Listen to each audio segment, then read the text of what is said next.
Assalamualaikum warahmatullahi wabarakatuh. So hari ni abang-abang kakak saya nak review si biji Gen2. Gen2 memang cantik. Memang kemas, abang-abang kakak boleh tengok pada bahagian luar dia. Memang cantik lah, memang kemas. Cat masih lagi original, tapi original dia memang cun lagi. Tak ada clear mati, tak ada. Abang boleh tengok juga pada bahagian enjin dia ni. Enjin ni sikit-sikit lah, boleh lah. Cantik lah. Bagi saya enjin dia kemas.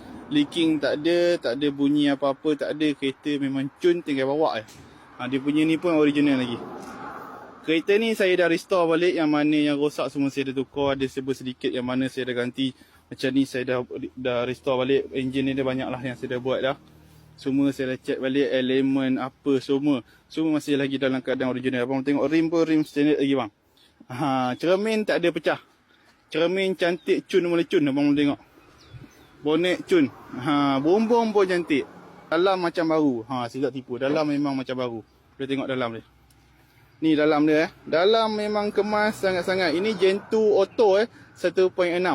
Terpakai saja. Dalam memang kemas. Memang macam baru. Semua saya dah buat balik. Yang mana pecah saya tukar. Tengok belakang ni juga. Belakang ni pun cantik, memang kemas. So siapa berminat boleh PM saya dekat WhatsApp. Boleh call saya sampai dapat. So inilah dia serba sedikit yang saya dapat kongsikan. Cuma adalah sikit kat sini. Sikit je lah. Ni je sikit. Kalau hantar cat terus jadi cantik balik. So inilah rupa Gen2 ni. Tak ada apa-apa yang saya dapat kongsi dengan lebih-lebih lagi. So semuanya masih lagi original.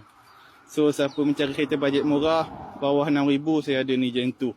Gen2 insya-Allah tak ada apa-apa masalah. Kereta kita jual cash sahaja.